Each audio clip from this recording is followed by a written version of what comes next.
안녕하십니까. 언제나 소비자편에서 방송하는 콘스탄트 김입니다. 이번 시간에는요, 돈 버는 은퇴가 되겠습니다.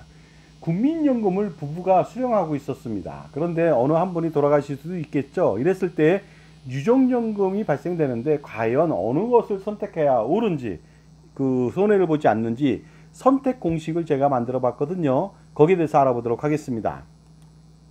자, 국민연금 부부가 가입을 합니다. 그러면요, 노령연금 수급 시기가 된다면 부부 모두 국민연금 100%를 받을 수가 있습니다. 그러니까 감액되지 않습니다. 따라서 부부는 반드시 국민연금을 가입할 필요가 있겠죠. 그리고 100년 해로 100세, 120세까지 같이 사는 것이 가장 중요하겠죠. 요즘은 보통 남성은 90세 정도, 여성은 95세 정도를 사는 것 같습니다. 근데 앞으로 더 100세 이상 살 것으로 보입니다. 그러니 국민연금이 최후의 보루고 물가 상승을 반영한 정말로 최적의 현재 가치의 생활비를 지원해주는 지구상에 현존하는 모든 금융상품의 최고 으뜸이 되겠습니다. 그러다 보니까 어떻습니까?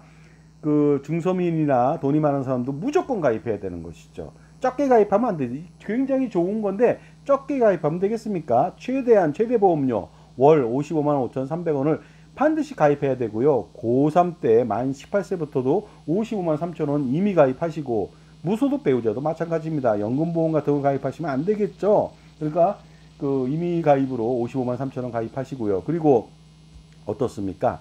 60세부터 65세까지 이미 계속 가입도 마찬가지로 55만 5,300원 반드시 가입해 보시기 바랍니다. 자, 그런데요, 부부가 국민연금 수령 중에 배우자가 사망하게 될 수도 있겠죠. 이랬을 때는 배우자의 유족연금을 받게 되는 것이죠. 그렇다면 유족연금은 얼마를 더 받을 수 있는지 알아보도록 하겠습니다. 자, 공무원연금 등은요, 군인연금, 상학연금 등은 자신의 연금을 100% 수령하면서 배우자의 유족연금의 50%를 추가로 받을 수가 있습니다. 굉장히 큰 혜택이 아닐 수 없겠죠. 하지만 국민연금은 그렇게 혜택을 안 주네요. 화가 나지 않습니까? 바로 국민연금이 사회보험이라서 사망 시 국민연금 혜택이 과도하게 쏠리는 것을 방지하기 위해서 병급 조정이라고 해서 감액한다는 것이 되겠습니다. 따라서 국민연금은 만약에 배우자가 사망한다, 둘이 받다가, 그러면 자신의 노령연금 100% 수령하고 유족연금의 30%를 수령할 것인지, 아니면 자신의 노령연금 100%를 포기하고 유족연금 100%를 선택해야 하는지 반드시 둘 중에 하나 선택해야 된다는 것이 되겠습니다. 이것도 과거에는 유족연금의 20%밖에 선택할 수 없었거든요. 거기에 비해서는 좀 나아지었는데요. 앞으로 뭐 공무원연금처럼 50%까지 가지 않을까, 이런 생각은 조심스럽게 해봅니다. 그렇다면 부부가 같이 노후 생활하면서 국민연금을 받고 있다가 그 중에 한 명이 배우자가 사망하게 된다면 유족연금이 발생되는데, 과연 현명한 선택의 손익분기점은 얼마가 될까요? 반드시 알아둬야만 나중에 요긴하게 선택할 수 있겠죠. 공식 유도식을 좀 알아보도록 하겠습니다. 제가 한번 적어봤는데요. A 플러스 0.6 곱하기 0.3B는 0.6B라고 합니다.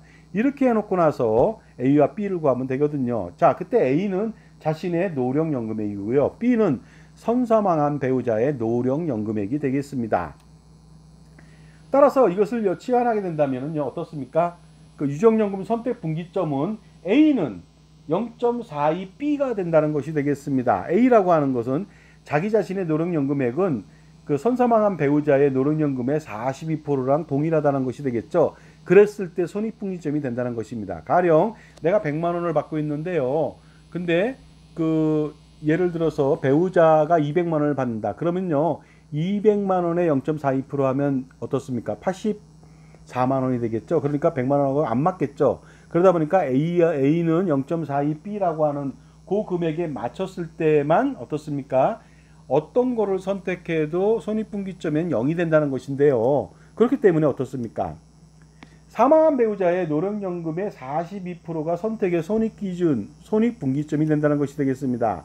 즉, 사망한 배우자의 노령연금액이 200만 원일 경우 자신이 84만 원의 노령연금을 받고 있다면 둘 중 어느 것을 선택해도 괜찮다는 것이죠. 그러니까 자신의 노령연금 100%하고 배우자의 유족연금 30%를 받던가, 아니면 다 포기하고 배우자의 유족연금 100%를 받던가, 이 둘 중에 하나 선택하면 된다는 것이 되겠습니다. 그렇게 했을 때 손해와 이익이 전혀 발생하지 않는다는 것이 되겠습니다. 그렇다면 검증을 해보도록 하겠습니다. 자신의 노령연금액이 100% 84만 원이죠. 그 다음에 유족연금 120만 원인데 거기에 대해서요 30% 36만 원입니다. 따라서 120만 원이 되겠습니다. 그런데 자신의 노령연금액을 다 포기하고 유족연금 120만 원 받는다 100%로 그럼 120만 원이잖아요. 어떤 걸 선택하더라도 120만 원은 동일합니다. 자, 그렇다면요 사망한 배우자의 노령연금의 42%가 안 되는 노령연금을 받고 있다면 어떤 일이 벌어질까요? 가령 사망한 배우자가 노령연금 200만 원이고 자신은 노령연금 60만 원을 받는다고 가정해 보겠습니다. 84만 원보다 떨어졌죠. 이랬을 때는 뭐 어떻습니까? 30%로 42%가 안 되기 때문에 자신의 노령연금을 포기하고 배우자의 유족연금 100%를 받으면 되겠습니다. 그래야만 연금액에서 이익을 볼 수가 있는 것이죠. 검증해 보도록 하겠습니다. 자신의 노령연금액 100%면 60만 원이잖아요. 근데 유족연금 30%면 36만 원, 96만 원을 받게 되거든요. 만약에 자신의 노령연금을 선택한다면. 하지만은 자신의 노령연금을 포기한다면요. 유족연금 120만 원 100% 다 받잖아요. 120만 원이지 않습니까? 그러다 보니까 어떻습니까? 배우자의 유족연금을 100% 받는 것이 매월 24만 원의 이익이 발생된다는 것이 되겠습니다. 자, 지금까지 제 정보가 도움이 되신다면 무료 구독하고 좋아요 부탁드리고요. 특히 멤버십 회원가입을 통해서 저의 동영상 무료 프리미엄 서비스를 받아보시기 바랍니다. 자, 이번에는요. 사망한 배우자의 노령연금의 42%를 넘기는 노령연금을 받았다. 그러니까 부부가 거의 비슷하게 연금을 받고 있다. 이랬을 때는 당연히요. 유족연금의 30%만 받는 것이 답이겠죠. 알아보도록 하겠습니다. 가령 사망한 배우자의 노령연금이 200만 원이고 자신도 노령연금액이 120만 원입니다. 84만 원 넘겼죠. 이랬을 때는요.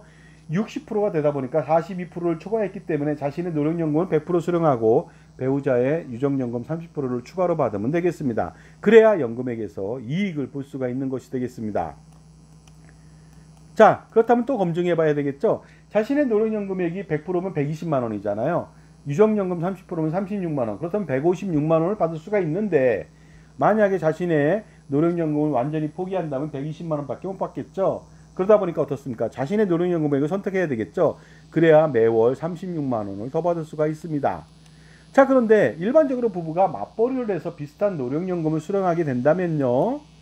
이럴 때는 무조건 자신의 노령연금 100%하고 배우자의 유족연금 30%를 선택하면 되겠습니다. 고민할 필요가 없겠죠. 그리고요. 나중에는요. 제가 볼 때는 형평성을 고려해서 공무원 연금 등과 같이 유족연금 지급률을 앞으로 30에서 50%로 상향 조정될 가능성이 높지 않을까 이렇게 생각을 하는데요. 그렇다면 그때는요. 사망한 배우자의 노령연금의 30%가 손익분기점이 됩니다. 따라서 30%를 초과하게 된다면 무조건 자신의 노령연금 100%하고 배우자의 유족연금 50%를 받으면 되고요. 자신의 노령연금이 30% 미만이더라. 그랬을 때는 자신의 노령연금을 포기하고 배우자의 유족연금 100%를 받으면 되겠습니다. 자, 그런데요. 부부가 만약에 100년 해로 해서 국민연금을 동시에 받았어요. 과연 얼마나 받을 수 있는지 여러분들 계산해 보셨습니까? 깜짝 놀라실 겁니다. 65세 때부터 각각 노령연금 180만 원, 총 360만 원의 현재 가치의 연금액을 받는다고 가정해 보면요. 만약에 20세에 가입했습니다. 그랬을 때는요. 물가상승률 2023년도 3.6% 가정 시 45년 뒤에 받게 되잖아요. 360만 원을. 부부는요. 360이 아니고요. 물가상승률만큼 체증했기 때문에 부부는 65세 시점에 매월 360이 아니라 1768만 원을 받게 됩니다. 그리고 1년에 연금이라고 한다면요. 2억 1216만 원이나 되거든요. 충분하게 노후생활 가능하겠죠. 그리고요. 90세까지 생존한다고 가정해보면 대부분 다 이렇게 사시지 않겠습니까? 부부는요. 88억 8822만 원을 수령할 수가 있습니다. 이렇게 많이 지급하는 연금 보셨습니까? 현존하는 금융상품, 연금상품 모조리 다 들고 와도 이 상품을 이겨낼 수가 없습니다. 이런 상품은 정말로 이 상품 외에는 세상에 존재하지 않습니다. 그런데 100세까지 장수한다고 가정해 보도록 하겠습니다. 이때는요. 놀랍게도 부부는 151억 원 이상을 수령할 수가 있습니다.